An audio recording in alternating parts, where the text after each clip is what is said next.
Hello guys.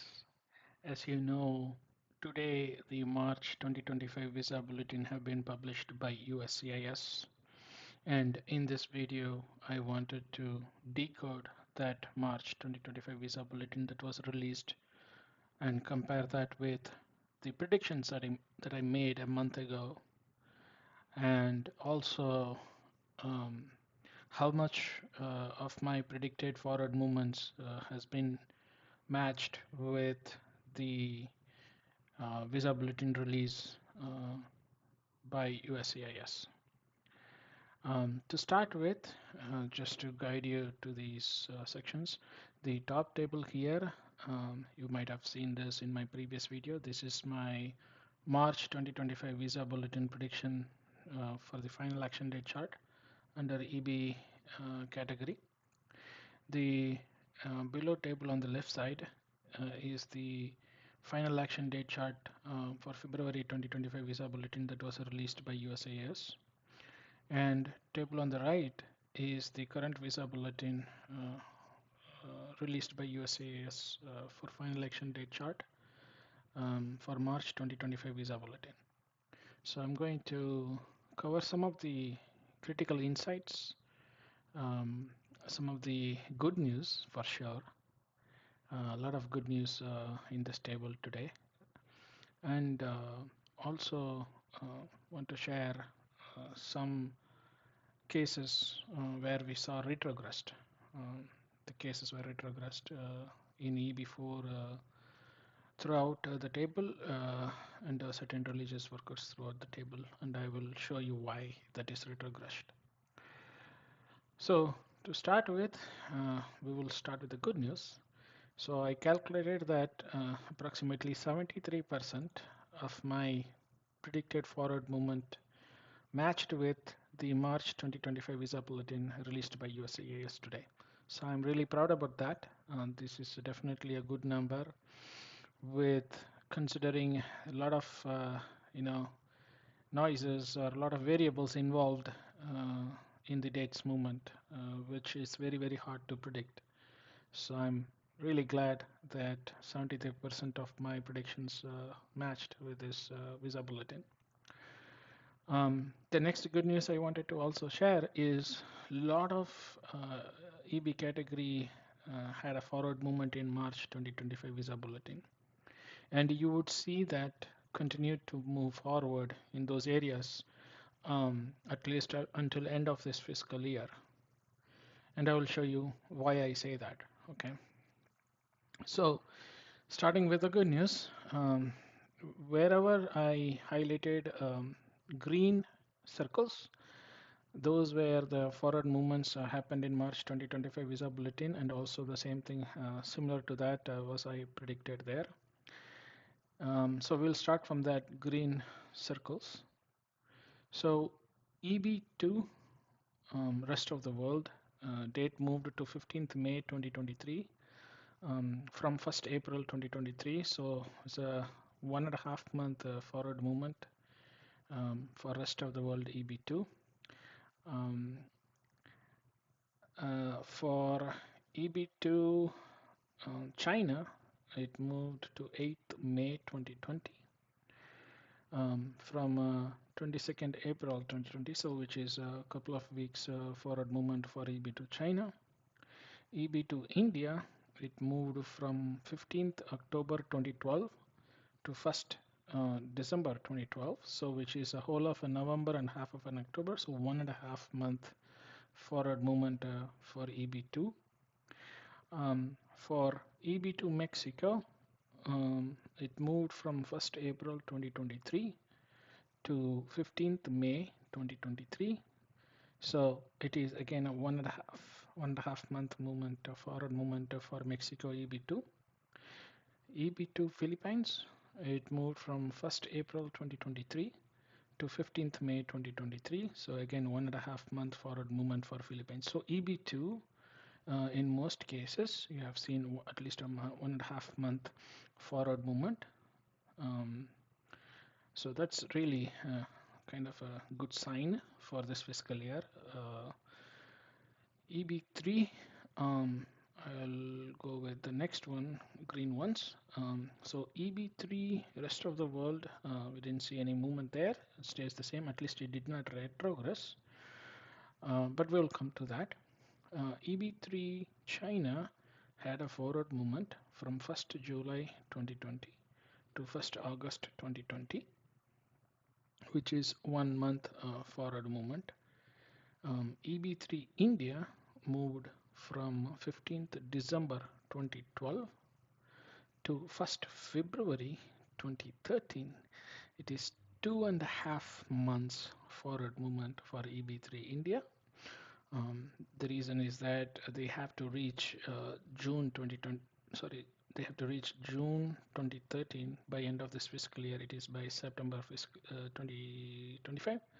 So that's a reason you might see a faster jump in or more faster for fast forward movement in EB3 India in the coming months because of the date they have to reach is close to June 2013 by end of this fiscal year. For EB3 Mexico and EB3 Philippines, no change. Then we go to other workers, which is EW3, EB3 other workers. There was a forward movement seen in rest of the world, going from 8th December 2020 to 1st February 2021. So it is close to 2 months of a forward movement, which is a good news for EB3 other workers and the rest of the world. EB3 China, no movement. EB3 India, it moved from 15th December 2012 to 1st February 2013, so it's kind of 2.5 months, similar to EB3 India. And then EB3 other workers, Mexico, it moved from 8th December 2020 to 1st February 2021, which is close to 3 months of forward movement. EB3 other workers Philippines moved from 8th December 2020 to 15th January 2021. So it is close to 1 month a week forward movement, which is a good move forward movement also. So definitely a lot of progress in the month of March 2025 final action date chart in the visa bulletin. And USCIS will start to move this table in the coming months because they were using the data filing chart up to Jan 2025, and from February 2025 visa bulletin onwards, the USCIS was selecting the final action date chart for filing the applications. So that means they're going to make the final action date chart movement faster now up to September 2025 because they have to reach the dates that are defined in the data filing chart. So all these categories are ideally expected to reach the date that was mentioned in the data filing chart by the end of this fiscal year, which is by September 2025. So definitely good news looking at the forward movements and the expected forward movements in the future months. Let's come to the retrogress topic, and I wanted to definitely show you why it retrogressed. So the EB4 and EB4 certain religious workers retrogressed by 5 months. It was 1st January 2021, and in my prediction, I did not move the date for EB4 CRW because I did not see any forward movement happening, so I kept the date the same as the visa bulletin from February. So I expected no change, at least, and I did not want to expect any retrogression because that is unknown for me. But at least I did not move the date forward in this case because I know it won't move forward from my analysis. So that kind of similar thought process also I see from USCIS that they are not going to move forward the EB4 certain religious workers categories at least in this month and also next month. At least in the next couple of months they will not move this date much forward, and I know the reason why. Okay, I have done some work on that to show you why. So if I tell you the limit for EB4 and certain religious workers combined per country limit visa numbers. For rest of the world, it is 7157 is the per country limit per year for rest of the world. And remaining like China, India, Mexico, and Philippines, each of them per country limit for EB4 and certain religious workers are 696 visa numbers per year, per fiscal year. Okay, and the I will show before I show you the data why I see the retrogression. Um, all of these you can see 1st August 2019 is kind of copy pasted in all of these across the countries, right? For both EB4 and certain religious workers. This date is mostly driven by the rest of the world EB4 backlog. I did not see much backlog um, on the other countries, but the backlog in rest of the world is driving this date much harder. Okay, let me open one of the backlog data information to show the raw data information to show you why I say that. So if I go to one of the raw data information, let's pick it as December inventory data. As of December 3, 2024, that was the last report released by USCIS. EB4 and EB4 and certain religious workers, if you see, I'm looking at rest of the world category right now. In the rest of the world, if I select these total number of backlogs up to the year, they show 2022 priority year, up to 2022 priority year, November 2022 priority month. The total number of visas that are in the backlog is 18,406, which does not include the Ds. So Ds are equal to 10 or less numbers. Okay, so the USCIS shows the number if it is above 10, but if it is 10 or below, I think they put it as D. Okay, they are not disclosing that what that number is, which is 10 or below, but let's ignore that for now.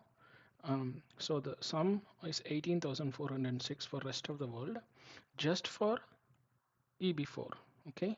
Now, if you look at certain religious workers, that is still having a lot of visa numbers in the backlog. So most of them are Ds, but if you look at the total, okay, up to 2022, at least it is looking at sum is 897. So not much, but it is for certain religious workers. Plus, they always add certain religious workers plus the EB4. So close to 19,000 or 19,500. But the available visa per limit is 7,157. So originally, if you remember the February visa bulletin, they had it up to 1st January 2020. Then now they retrogressed to 1st August 2019. So this is the year 2021. This is the year 2020, and they had it. I think where is that number? This is EW3. Okay, yeah. So this is EB4. So they had it up to 1st January 2021. Sorry, 1st January 2021, and then they retrogressed the date to 1st August 2019. So if I'm not wrong, let me go back there. So it was moving from 1st January 2021 to 1st August 2019. Oh, sorry, it was not 5 months retrogression. It is, sorry, my bad, 1.5 years of retrogression. And yeah, that's a lot. So the reason why is what you're seeing now. Let me go back here. So if you see that, if you go up to 1st August 2019, so this is the 2020 column and this is 2019 column. And if you go up to, let's say this, so let's sum up this and then go up to August or July. So it's 1st August, that means up to July. You see the sum of numbers up to that is 4528. Okay, so the limit is 7157 and I'm not counting any of the D's here. Okay, without counting the D's, it's only the summing of the numbers, numerical numbers, and that is 4528. And then there are some Ds available in certain religious workers also. That includes, right? And they have processed some numbers already before December, from the start of this fiscal year, close to 1,000 numbers. So think about it. So they have already, what we are seeing, the data is up to only December 3rd, 2024. Imagine they have the processed data for whole of December and whole of January. So they might have achieved the limit of 7157 visa numbers already. So you can see, at least by the December data, by end of July 2019, it is definitely going to reach the limit, and that's why they retrogressed for 1.5 years from 2021 January to 2019 August. So this is the reason behind the retrogression, that they reached the cap limit for rest of the world category, and that date is driving across the all the other countries, and maybe it's because every country has reached the limit. So if you look at my previous table, the limit for rest of the world is 7157, and I'm sure they have reached that limit, and that's why the retrogression happened for EB4 and certain religious workers, and they're going to they might make it unavailable until rest of the fiscal year, which is up to September 2025. They might open up again in October 2025 for the next fiscal year. If you look at the next other countries like China, India, Mexico, and Philippines, they only have 696 visas per year. And for sure, when I looked at those data also got fulfilled by that retrogressed date. So overall, the summary is the visa number limits are being utilized. So that is the reason behind the retrogression of EB4 and certain religious workers categories. If you have any questions or comments on that, please post it in the comment section. I will be able to answer them if I can come up with some analysis from that question. Okay, but looking at overall, situation of the March 2025 visa bulletin, I'm not definitely surprised with that forward movements and changes in the visa bulletin. That was definitely an expected changes from my point of view, because I was expecting this kind of a movement. And I definitely did not expect any movement for EB4 and certain religious workers, as I was seeing a lot of backlog, as I showed you, and also seems like they have moved down the date because of the cap they reached already. So and for sure, in the upcoming visa bulletins, we will be able to see at least some of the forward movements in all the greens that I was showing. The reason you did not see any movement in at least in EB1 China and EB1 India is because the predicted forward movement for EB1 China and EB1 India are only 2 months for this fiscal year, 2 or 3 months in this fiscal year. So if you look at the data filing chart, maybe I can open it for you. If you look at data filing chart for in under March 2025, visa bulletin, the expected movement for India in EB1 is up to 15th April 2022. For China, it is expected up to 1st January 2023. That means it is only a couple of months movement expected for the entire fiscal year, right? So they might move it slowly, but it will reach these dates by end of September 2025. So that's why you would not see much of a movement, maybe a slow movement in the coming months to reach this date. All they are trying to do is to get to this date somehow, and it will be there. That's the expectation here. Okay. If I missed anything else, and if you have questions related to that, please definitely post in the comment section, and I will reloop with you and answer those if I can. I know this is a long video, but it is definitely worth to show the visa bulletin analysis from March 2025 versus what was predicted versus how much was the forward movement. I'm really glad to see this forward movements for a lot of the areas. So let's hope that it keeps going like that. And let's get the backlog reduced. Again, as I always request, please share and subscribe to my channel, and I would be happy to give you more insights into the um, forward movements and other areas of um, critical information and the analysis that I can provide. Okay, thank you for your time.